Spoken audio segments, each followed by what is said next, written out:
Okay. Okay, no problem. No problem. It's not that the subject was too controversial for you. Okay, actually, in the middle of the shir, I will make a statement that I am Jewish, not because my mother is Jewish, but because my father is Jewish. Okay, and I'm convinced about that, and I will elaborate a little bit on that. I think you could put it closer by. Sorry? If you put it a tiny closer by, maybe? Is it possible? The Yes. microphone. No, there's no microphone, so it's the phone. That's why I will do it like that. Oops. Okay. I think I just heard that your mother is not Jewish. I didn't say that, but I said that it's irrelevant in this case. In my case, it is irrelevant. It is I'm Jewish because my father is Jewish. Okay. Last week we saw the element of how the Torah is the Tavlin, makes the derech eretz, the mensch, to be a mensch, to be a human, that it is the Kikshu, and that the idea is that you have to work and make the world a better place. It's called the Tikkun Olam, and the Torah adds the Kedusha to that daily activity. But the main idea, the main purpose of humans are to make this world a better place, and this is called the derech eretz. Now, even in the Derech Hashem, in the Torah, the Rambam has introduced also what he called the Iker, and then he calls them the things which are not the Iker. And I will explain that a little bit. And I said already, last week I already mentioned it, but I found the truth of the Rambam. The Rambam says that when we do Bris Miloh, so we're talking today about the second mitzvah of Bris Miloh, this mitzvah was given to Avram Avinu. And the question is, are we performing the mitzvah because of Avram Avinu, or are we performing the mitzvah because of Moshe Rabbeinu? And so the Rambam says very clearly, we have to perform the mitzvah because of Moshe Rabbeinu. We should, when the mitzvah, the idea of the mitzvah is a mitzvah for us because Moshe Rabbeinu gave it to us and not because of Avram Avinu. And so there are people who made fun of a little bit of the Rambam. And so the Talmud of the Rambam sent him a letter, where he says, then afterwards the Rambam that you reminded us, Gam Kem Shetofso Leinu, Amoreinu, Shamilo Omnom Anachnu Nistavinu Bo Alede Moshe Rabbeinu, Velo Alde Avrom Avinu. And then they said, She'elu Yud Gimel Brisois, Shenigzru Oleo, Omnom Hoyoim Avrom. So the Chazal mentioned a lot of times, Bris Miloh is because there are 13 Brisois mentioned. And the importance that when you do a bris is because the bris was done with Avram. And so therefore they asked the question, I think you 2 years ago, you asked the question also, is why do we say Lachnisoi bevriso shel Avram Avinu? Why do we make a brocha Lachnisoi bevriso shel Avram Avinu? And he said also, so the same question, if we have to do it because of Moshe Rabbeinu, not because of Avram Avinu. Ze mama ma'amoroi Sichlus, gedoilo. It's stupidity. Those people who ask that question means that they don't understand the Ikra Das. Taryag mitzvah שנאמרו למוישה בסיני בכלולם היא המילו וגידנושה על הדבר כמו שאומרם ונכתוב במקומו. It just was written at the time of Avram, but we do it because of Moshe Rabbeinu. ואומנם אנחנו הולכים אחר מה שנסתווינו בסיני שנזכר לנו איסור גידנושה המוקדם והמילו המוקדמס. So basically he says very clearly that we're doing the Bris Miloh not because it was given to Avram Avinu, but because it was given again on Sinai according to Moshe Rabbeinu. So the idea behind that is, the question is the following. The Rambam has a problem. There is a lot of things that HaKadosh Baruch Hu lets us know that is his will, the Rotzon Hashem. Everything that we don't do, the Rabbonon, is also the Rotzon Hashem. So what is the difference? If a Rov tells me I'm not allowed to do that, a Novi tells me I'm not allowed to do that, or Moshe Rabbeinu tells me I'm not allowed to do that. Anyway, he just tells me what Hashem does not want me to do. And so what's the difference? And so the Rambam says, no, there is a big difference. And he wants to say that the Taryag mitzvahs are the fundamentals of the whole religion. And anything that is not part of the Taryag mitzvahs is not considered a fundament. It's also Rotzon Hashem, but has of a lower degree. It has not the same similar what? Values and features as a Taryag mitzvah. For example, a mitzvah zaseh is doiche lo isase. What happens if a novi comes and tells me to do a mitzvah, and then I have a shaila, yeah, but now I can only be in a kind of mitzvah if I'm over lo isase. Can I perform it or not? The Rambam says no. Only a mitzvah zaseh that is from the Taryag can be doiche lo isase from the Taryag. But the mitzvah zaseh of divrei neviim is not doiche. So basically, there are some halachic issues which are based on the fact that they are in the Taryag mitzvahs. So when Avraham Avinu, who was a novi, if he told us his children to keep on making Bris Miloh, that mitzvah would not receive the status of a Taryag mitzvahs. It would only be a status of divrei neviim. And therefore, Moshe Rambam says, in order to receive it a status of a mitzvah zaseh that becomes a Taryag, it had to be received on Sinai. If it's not received on Sinai, then it means, in other words, that it is not a status of a Minat Torah, and therefore it would not have the same concept of Lavanita Klaseh, all the rules, the Malchus and Misa and Chorus and all the rules would not be applied to those mitzvahs. So they have to be receiving an upgrade.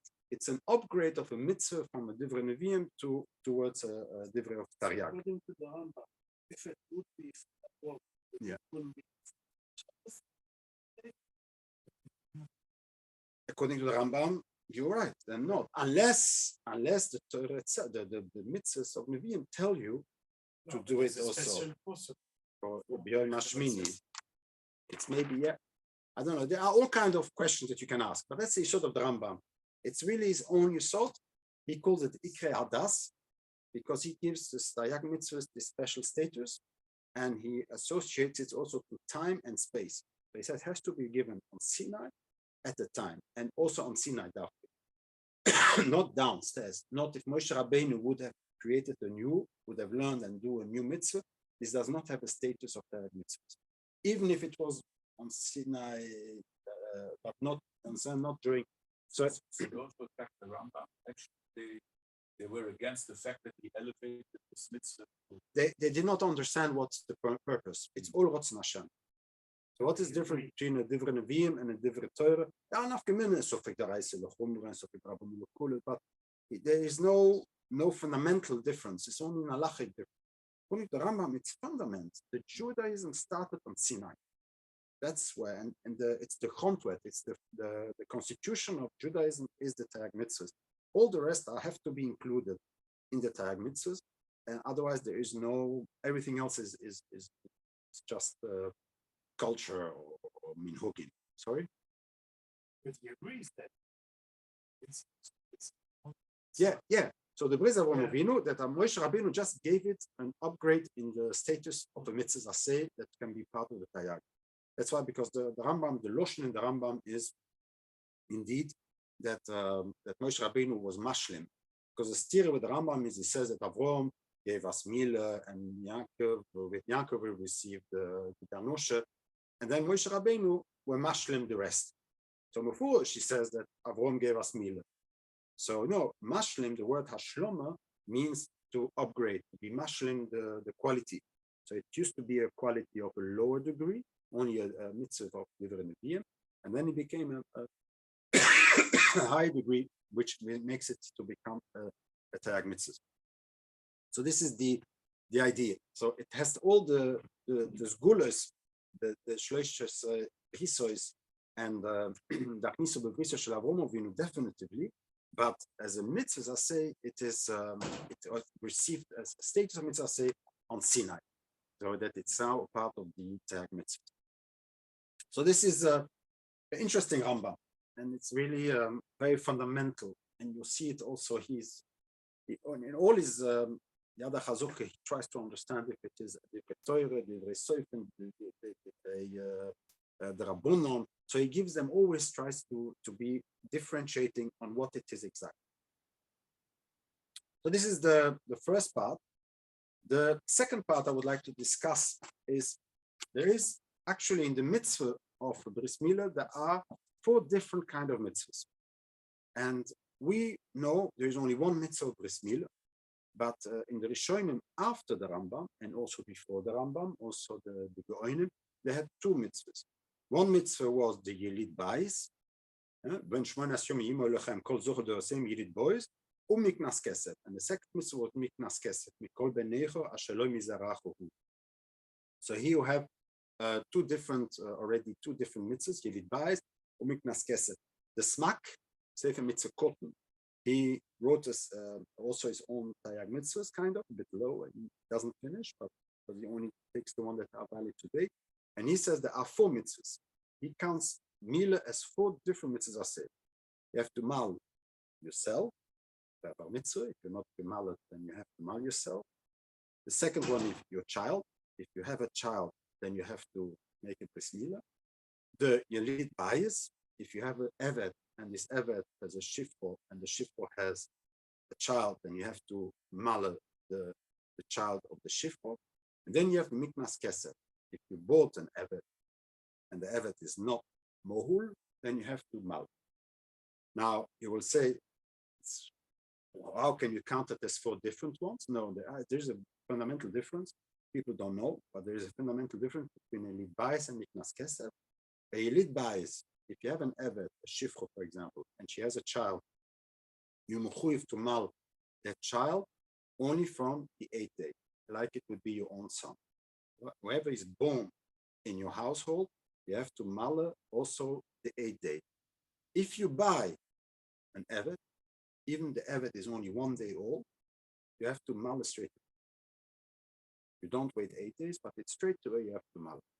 So when this lomdus of that a child that is not 8 years yet is not even an oral, that's how we always assume, because if you make milah before it's not valid, it's not 100%. It's a nice lomdus. In yeshivas, it's very nice and it will help to understand a lot of halachas. But in reality, you can have a case where you are mala a child of 1 day. Straight away after birth, you have to make the milah, and this is called the miknas kesef. So if you buy and have it straight away, you have to make the milah. Sorry? He remains at home. Don't say no, don't you? Non-Jews as well. Yeah. On that. Yeah. No. Very good. So now the question is: does he remain an oral or not? Does he remain a non-Jew or not? So he's called an Evet Nani. But we today we know the Torah says an Evet Nani is allowed to eat. Is a truma. Is allowed to eat truma. If he belongs to a Kohen, he's allowed to eat truma. I'm not allowed to eat truma. I'm a Jew, and he's an Evet Nani. He's allowed to eat truma. What's going on here? So there is what I would like to discuss is there is Evet Knani has a din of a Jew, and today it's something which, because the way that we see us being Jews, the definition of a Jew as being so well developed that it's very difficult for us to understand that the Evet Knani that is part of Jewish, belongs to a Jew, that he has Jewish features, that he has Jewish, he's a Jew. Chazal even say he's a Jew, but he is a Jew like a woman. Doesn't have to keep all the mitzvahs that the woman that doesn't have to keep, he also doesn't have to keep. He's mamish like a woman. He's a Jew. And why is he Jewish? How can he be Jewish? He never converted. So the Chazal say, no, there is, you have to make milah, and you have to make a tvila bar kocha. You have to throw him in the water, and he becomes a Jew. He says, I don't want to become a Jew. So how does it work? Well, how do you become a Jew? By simply a business transaction. The question why we have it so difficult in understanding of who is a Jew is, as I explained you already, and I think you were all at that cheer, is that we have to understand that we used to be, how we used to be and how we became. We used to be a nation, and we had the laws of nationality. Used to be a Hebrew nation. And then at some point, the beginning of the Golus, we lost our definition of a nation, and we had to do something else, and we left over only with what we call today a religion. So then we became purely a religion. This transition from a nation to a religion, this had to have a fundamental changes in view and in understanding. In the beginning, we were part of a nation. I was a Hebrew because I am born and I'm under the king of the Hebrews. The identity of I am is reflected by the king. The king reflects my identity. He is the one that actually reflects my identity. The moment you become a religion, then it is, as an individual, becomes important. My neshama is becoming what we call, is becoming the centerpiece of everything that we are doing. We all, the concept of the neshama is something that was developed and better understood the moment that we became a religion. That concept of neshama started to be developed better because before that, it was not an issue. Nobody talked about the neshama before that. We were a nation, we have to keep the Torah because that's what Hashem told us as a nation to do. It became, as we were also had to be Jews in Chutz La'aretz. So what makes us, what do we have to do? So no, it became a religion, you have to develop yourself, and the neshama became a subject of discussion. And therefore we have already a differentiate, you have a guf and you have a neshama.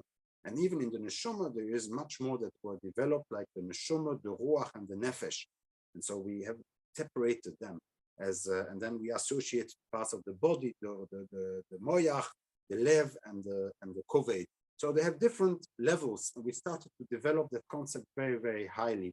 And so we have really understood better because we had to do that. Since we were becoming a religion, we had to create and to develop the concept, a new concept, which is called the neshama. And since this neshama became very understood, then suddenly we also had to add also the concept of a Jewish neshama.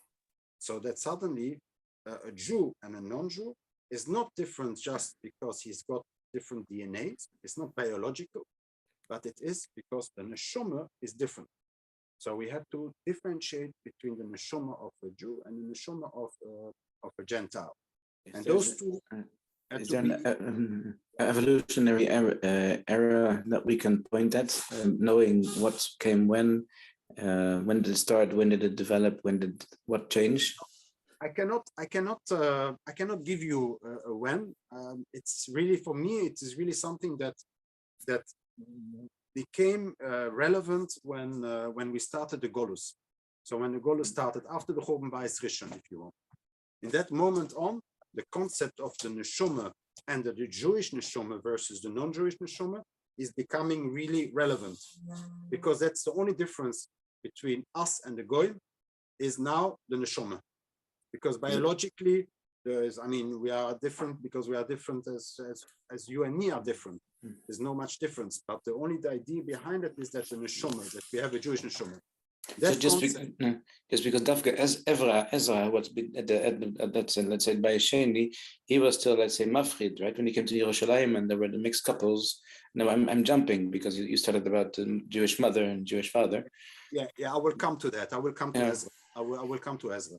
But the idea that we Jews are not anymore Jews because we have a national a Hebrew passport, but suddenly there is no passport anymore. There's no more nation, and so we have Jewish because we have a Jewish soul.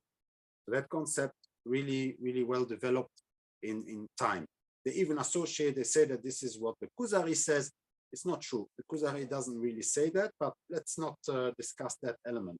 But it's true that in our current culture today, this is the fundament of everything.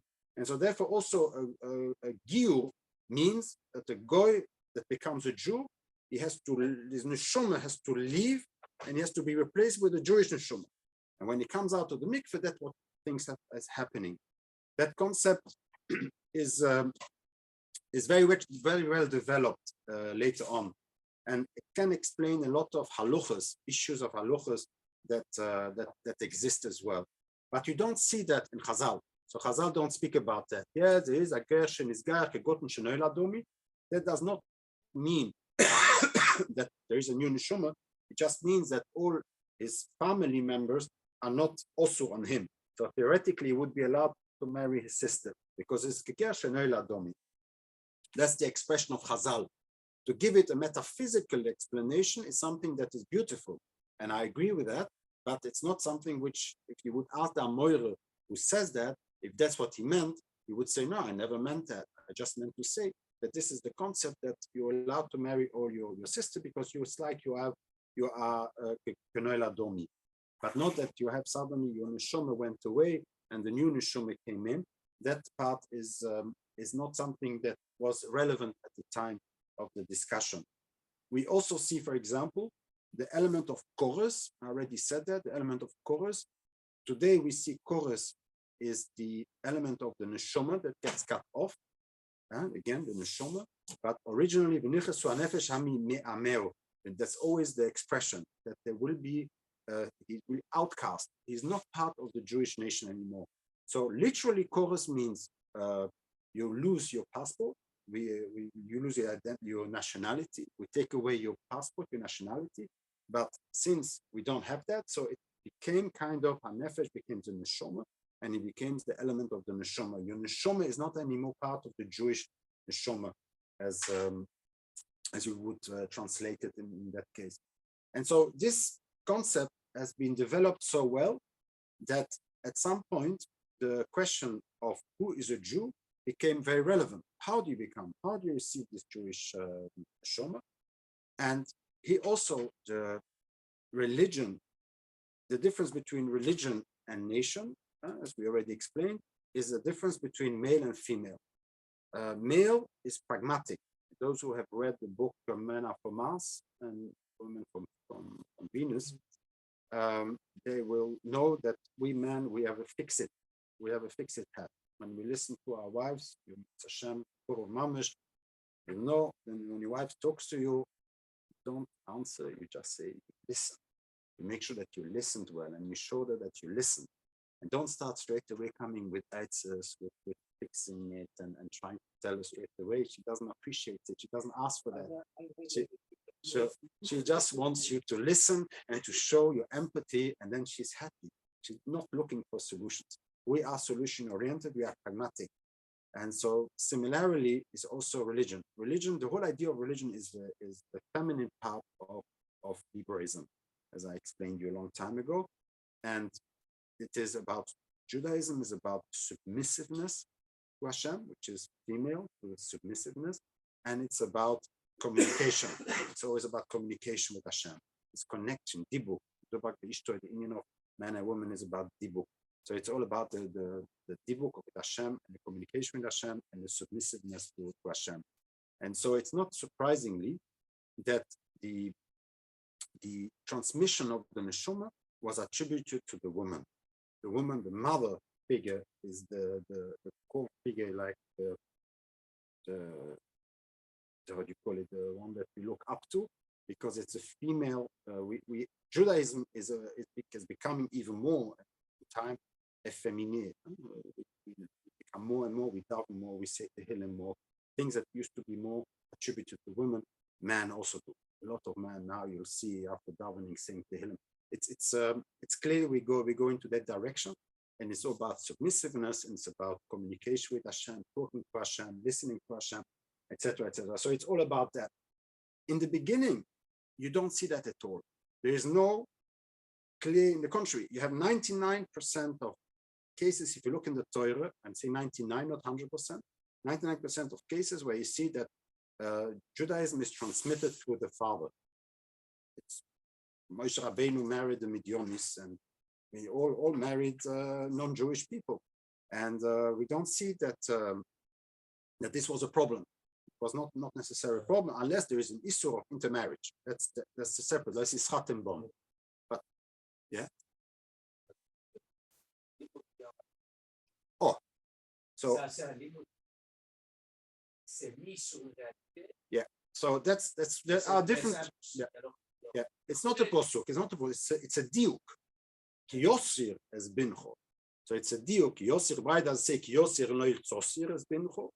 Eloma, we're talking about the case that the daughter married a Shaigetz, and then the Shaigetz will take away your Einikel. So it's like we're making a diuk of a posuk. And that diuk of the posuk tells me, what does it tell me? That this child will be considered your child So when you die, Chas v'shalom, when a person dies without children, only that child, then there is no yibum. Okay? The Chazal never speak about the status of that child being Jewish. Does he have to keep Torah mitzvahs? Chazal never speak about that. You will look in the Chazal, it's always a shaila of an halachic issue of me towards this child. If I give kiddushin to that girl, is the kiddushin chal or not? If this person, is it attributed to the father or to the grandfather? If there is yibum, or is the brother is allowed to marry? There's always the Jews towards that child, but it's never, Chazal never speak about who is a Jew. That's never a subject of a discussion in Chazal, which should be today. We don't understand, because that's the first question: is he Jewish? That's the first question. What's here? Yeah, exactly. So we have to say today we are to go back in time and explain that Rabbeinu must have converted the Torah to become Jewish, and therefore. But then it's missing in the Torah. It's a bit difficult. 99%. There is one posuk in Ezra, and you mentioned it, Rabbi Avrom. You mentioned, but there is a posuk in Ezra, where he brings down in Taryag Yud.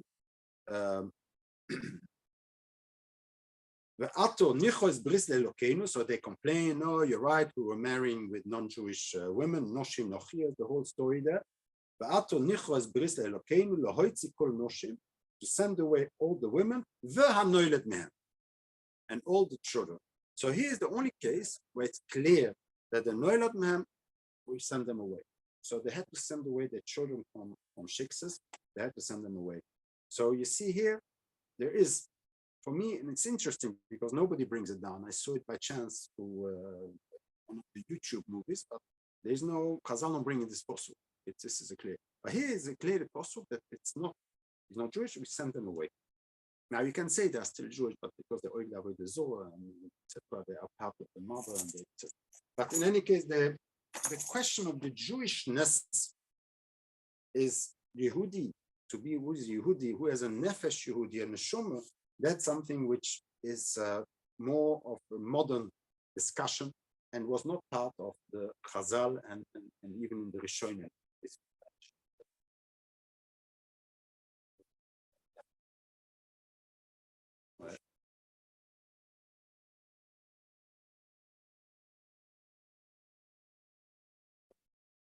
The femme juive. Yeah, and Lois is Chattenbaum. Yeah, and Isu, intermarriage is not allowed to, but it is Lois is Chattenbaum. It's an unfortunate point. The question that we have today is, what is the status of a child? And we make it a yeshivish shayla. Is the child Jewish or not? That's never been a discussion in Chazal. I don't know why. I can't explain you why, but that's not the issue.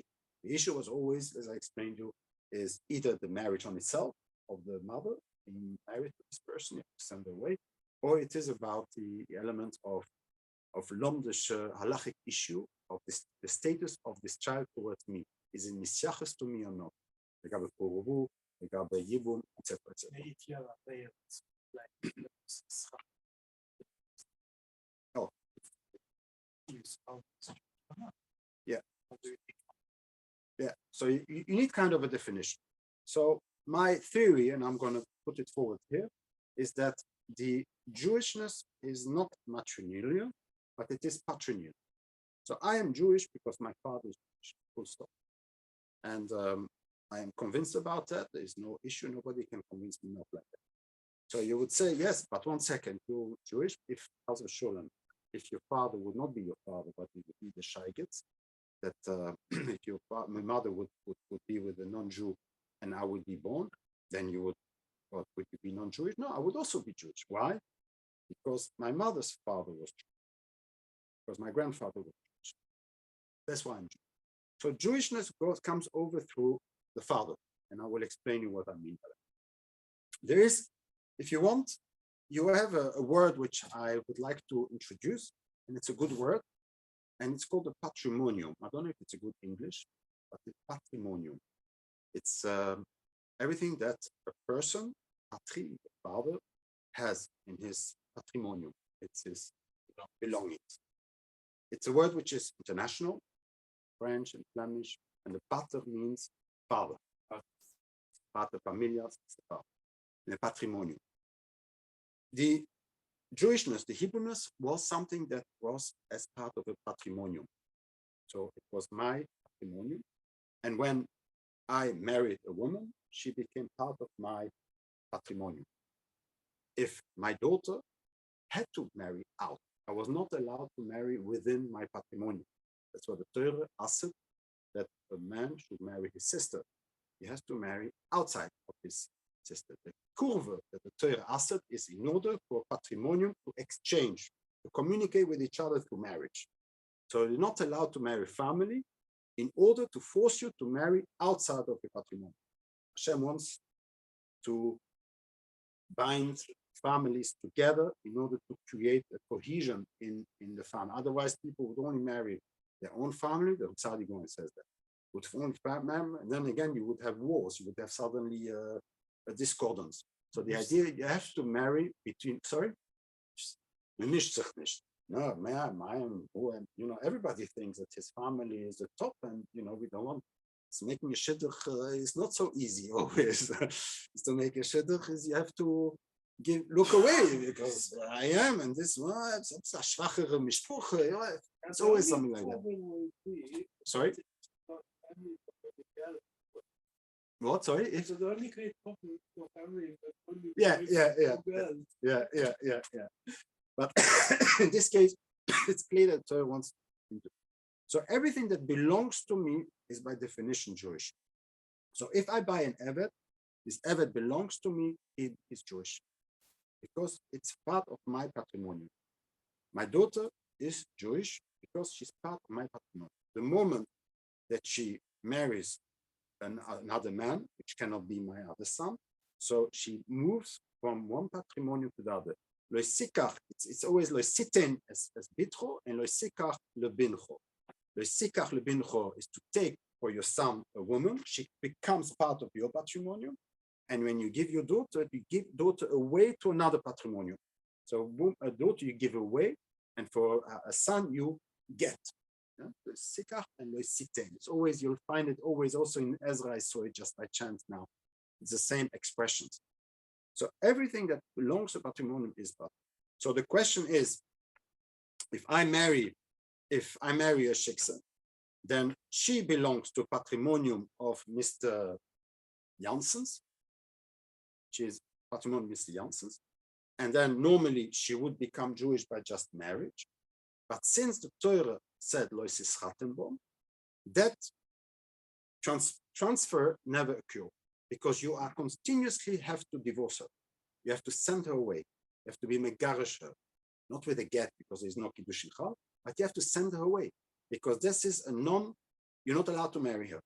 And so therefore she never went out of her own patrimonium. She's still in her father's patrimonium. And since she's still in the father's patrimonium, the child that she would bear with me, this would not be mine, but it would still belong to family Janssens and not family Boruch. And so therefore, this child is non-Jewish. Why? Not because the mother is non-Jewish, but because he belongs to Mr. Janssens and not to Mr. family Boruch. If Mr. Janssens is Jewish, his wife is not, so it's no. No, because the mother is not Jewish means that she belongs to family Peters. Okay?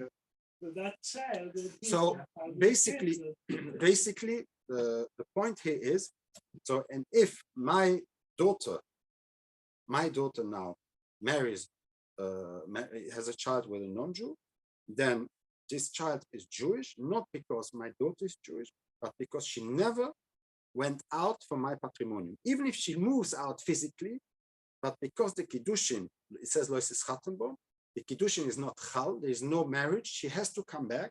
So the child, she brings back the child to my patrimonium. She never left my patrimonium. And therefore she is Jewish because of me. It's father. Yeah. If she never left, exactly. So basically, it's always it's patrilineal. It was always patrilineal because you see it in the Torah continuously. Continuously, we see it in the Torah, it's patrilineal. And we also the Kohanim. Why would the Kohen be according to the father, but the Jewish according to the mother? No, it's always to the father. It was always to the father, and it is still today. I am Jewish because my father is Jewish, because he married a woman that he was allowed to marry, and so she became part of his patrimonium, and therefore the children that she bore were born within his patrimonium. Okay, so this is the concept. He says no to Moshe. Oh, no. Yeah. So, but that's the thing. So this concept that it is a Jewish mother and because she gives them a shoma, etc.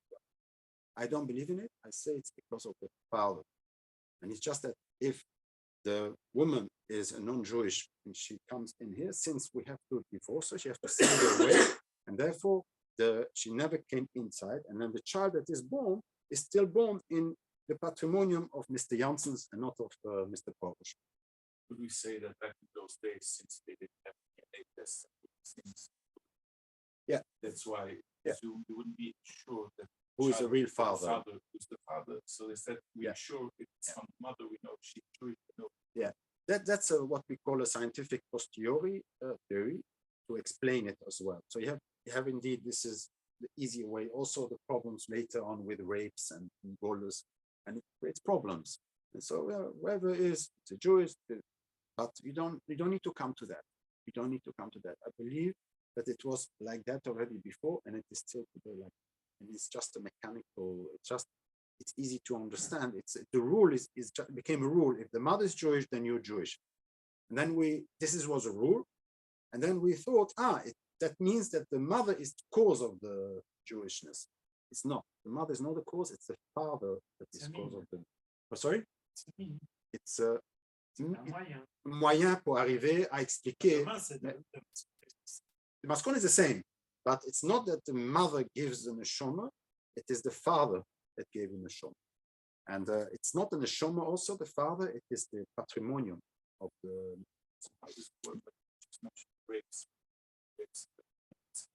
Yeah. So that's not a problem. It's not a problem. So she never went out of the house. She was always in the house of her father. And so this child was born for her father. And therefore he's Jewish. It is according to the father, not according to the mother. And that's why an Evet is a Jew, because he belongs to my patrimonium. Every living thing that is in my patrimonium is Jewish, and by definition has all the meaning of the Jew. Oh, the word you.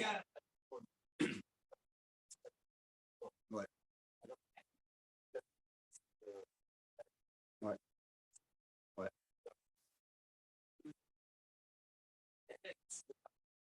Elle n'a pas de patrimonium, et alors ça veut dire que c'est pour ça qu'on dit on pourrait dire que ça c'est l'expression. Que Noé l'a domi, et alors elle veut c'est le Kabbalah sa mitzvah qui la rend. Si elle reste en contact. Ouais, mais ça c'est pas alors. Là, c'est déjà des childless. Yeah, c'est pour ça que je dis, it's much easier to understand with the concept of the neshama, and that there is a neshama, and then the neshama of the goy goes away. It's much easier. It makes the whole thing easier, and a lot of halachas were based on that. That's why you don't make a brocha before the tefillah, make a brocha after the tefillah, because before the brocha is still a goy, after the tefillah is already a Jew. So you make all these things because there is this concept of the neshama, which is not written in Chazal, but it is something which we today is for us. It's like that's how it is. Basically, it's part of our what we've learned as a child. We don't even understand differently, and therefore we can understand a lot of things. So now you're asking me questions on patrimonium. What happens if he sells back to a boy? Does he lose his Jewishness? I don't know. I'm not going to give you halachic issues because what I'm saying now is how do you say is a theory to explain things, but halachically, of course, there are Chazal tell us exactly how things are working. Understand? I'm not trying to rebuke or say that the neshama of Israel is not a neshama. and that it is not different than a goy. I'm just trying to explain you that when you look in the text, it is not written. And how can you explain the text as well with the same rules? Okay? You don't like it. Okay. The ger, anyway, the word ger is purely nationalistic. Yeah? The ger, the toisha, the sochir, Ezra, nothing to do with converted. Okay? It is purely at the time of because you came to Eretz Israel, I want to be part of the Jewish nation. That was a ger. Okay? But since we don't have any more, so we use the word ger as giur became even a verb as a part of accepting a religion. Okay?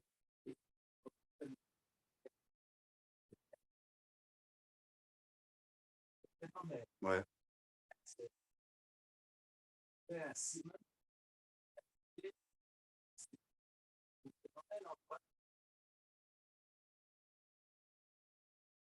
Une femme juive. Ouais. Ouais. Ouais. De nouveau, ça reste la même chose. Je ne change pas la loche. La loche reste le même. Quand tu maries une femme non juive, les enfants ne seront pas juifs, pas parce que la mère n'est pas juive, mais simplement parce que tu ne pouvais pas la ramener dans ta maison. C'est-à-dire que c'est un mariage qui n'a pas le droit. Et donc, elle reste chez son père, elle reste la famille Janssens, et les enfants qui sortent, elle reste la propriété de la famille Janssens. Reste le patrimoine de Janssens, et pas de Poruch. C'est tout. Tu ne rentres jamais. Pourquoi? Parce qu'il y a écrit Lois Isratenbaum. Avant Lois Isratenbaum, les Shvotim ne devaient pas être Négaïr. Moïse Rabbeinu ne devait pas. Le fait de pouvoir se marier avec elle, elle devenait juive parce qu'elle était mariée avec lui. Et donc, elle est rentrée dans son patrimoine. Mais une fois que la Torah dit Lois Isratenbaum, là, un problème. Parce que cette femme-là, il faut la constamment, on ne peut pas la garder. Donc, elle n'est jamais partie de son patrimoine. Donc, c'est pour ça que les enfants ne sont pas juifs. Reste elle fait encore partie de la famille de la femme. Yeah. They had to. There was not enough family members. They could not marry sisters. 3 million people between 2050. Afterwards. Yeah. Before. It grew. Of course. Why Lois Isratenbaum? Because we were already millions, and therefore we didn't need to. But in the beginning, there was nobody else to marry. When Moshe Rabbeinu married, he was 8. That was 40 years before 3 million. Yeah. Why did he marry Tzipora? Why did he marry Tzipora? He was allowed to marry a guy. Yeah. I don't know. It's not a problem. It was not a problem because there was not Lois Isratenbaum, and that's how the people became Jewish by marriage. So once you married, also the woman became Jewish. That's also another chiddush. Because she like an evet, she became your household. The same concept. Marriage created you. Marriage. Yeah. So there's also, I've heard it already once also, that the marriage is the kinyan of marriage makes. If it's a kosher marriage, you can. Today you can't because a goy, kiddushin does not help. But that's because Lois Isratenbaum. As I'll say, how do we know that kiddushin with the shiksa is not helping? Lois Isratenbaum. Because of Isur. That's why also a mamzer, somebody marries a Jewish, but it's not allowed to marry. So what's the child's status? Her father, his father, that's called a mamzer, mumzar. It's got a special status in the Torah. The last part I would want, why do we make why did the Chazal give us a special din of brio? I don't know if those who were at the shir last when I spoke about it last year Hanukkah. The brio is when you have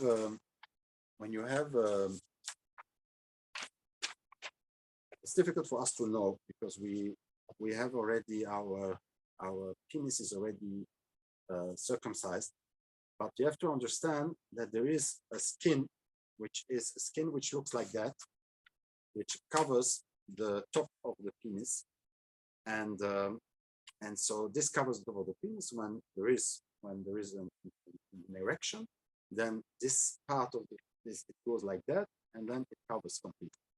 And then when it becomes back, it goes back like that, and this covers the whole top of the penis.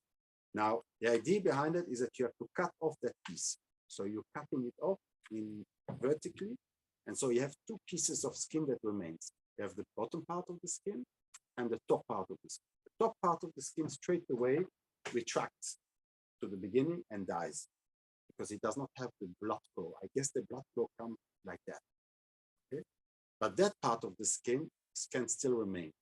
And it's suddenly open. It's the inner side of the skin that you see.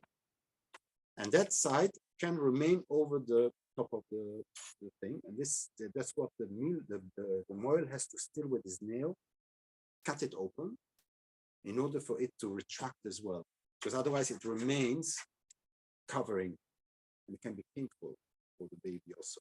But so because it can be very tight, and it doesn't reflect, so he has to cut it open. If somebody does not make Bris, as the Mishnah, and it's part of the Bris Miloh that that you have to do it. Now there is a theory that since even when it says there is a murder in the Gemara that says that Avram didn't do clear, did not have to do clear. Only Yeshua did it. So there is kind of one second, what's going on here? And so there's a theory. I like this type of theories just to mention them. The theory is the following: the Greek believed in nakedness, not as a perversion, but probably as a part of a cultural. Everybody is equal.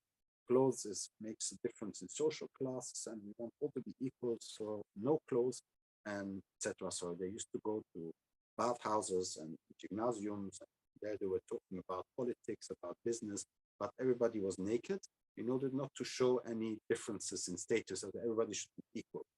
Now, nakedness is very important. That for them is that the top of the penis should not be uncovered, because that's as if you have an erection, so it's not nice. And so the idea behind it was that it had to be covered. It has to be covered so the thing had to be covered. When you are uncovering, when you're cutting it off, then suddenly, even during not an erection, your top was visible, and that's not nice. It's ugly for them. It was a disgrace. It's a nakedness that was not allowed to happen. And so therefore they said to the Jews, don't do that, because you won't be able to come to our gymnasium, because we don't allow naked people. Strange. They were naked already, but that part was not allowed to be covered. So far that even the boxer, they found the statue of the boxer, and they looked in the penis of the boxer. It was a metal statue of the boxer during the time of the Romans. And he had a string on his penis. So even the non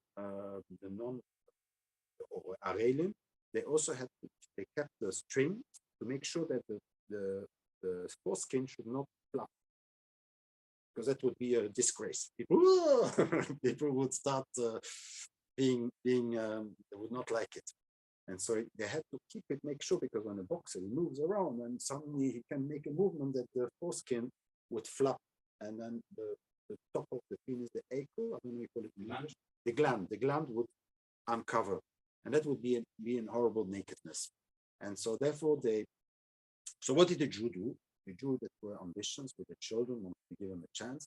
So what they did is they did only a Miloh, they cut open, but they left this part, the skin.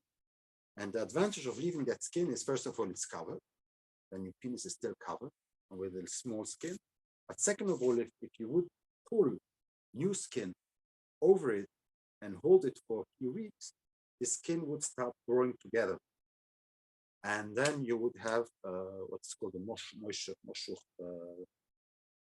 ball, and you would be able to look as if you are not mohu. And so Chazal said that whoever does that is iluloi mod. It's an introduction. Now the question is, how can a Chazal go against din ha-Torah? So we see that Chazal have a koyach to be mevatel mitzvah semin ha-Torah, like we see by Sukkah. If a person sits in the Sukkah and shulchuno is not yotze min ha-Torah. Why? because Chazal said that he's not Yitzchak.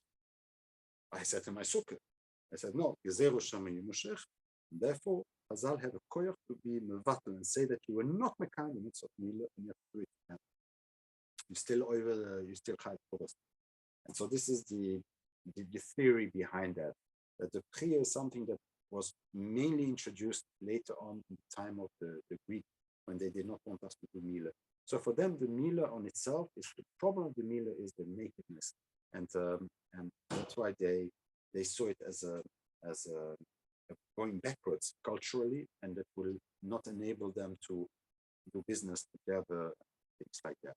So this is the theory behind the reason. We come to Hanukkah, we will discuss why they were against Rosh Chodesh, things like that. But in any case, so this is the 3 points I wanted to discuss today.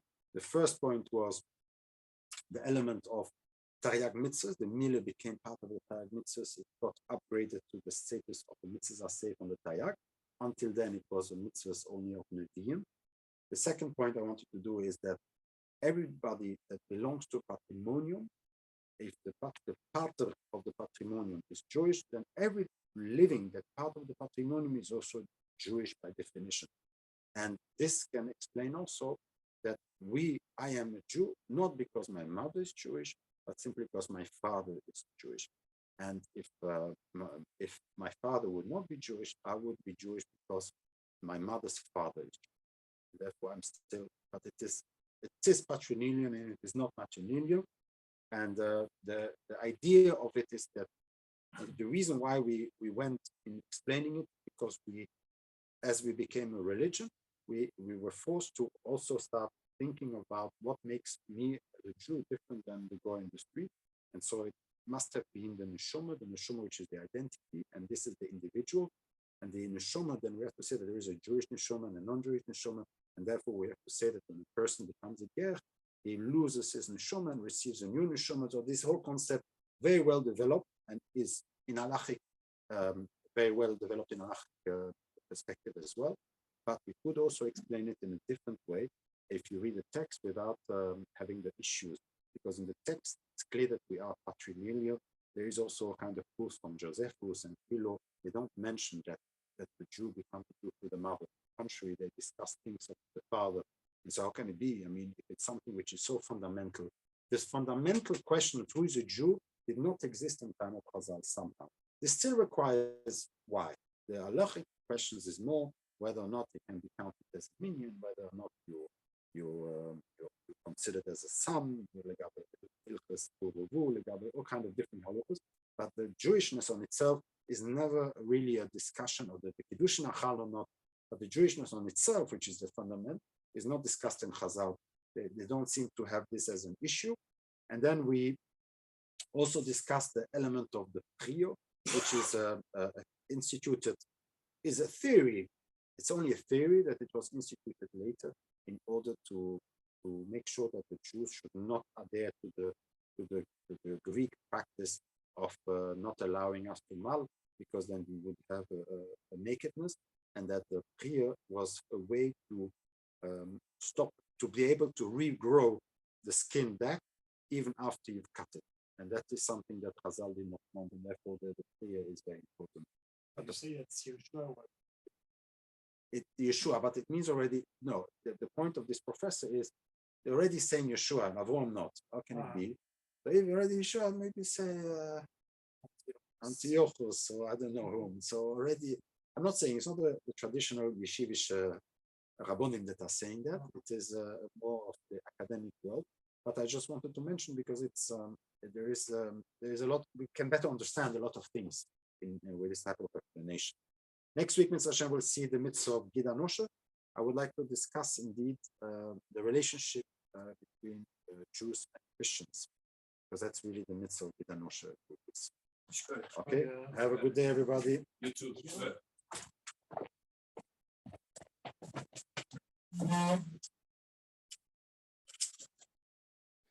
Stop. Thank you very much. You're welcome.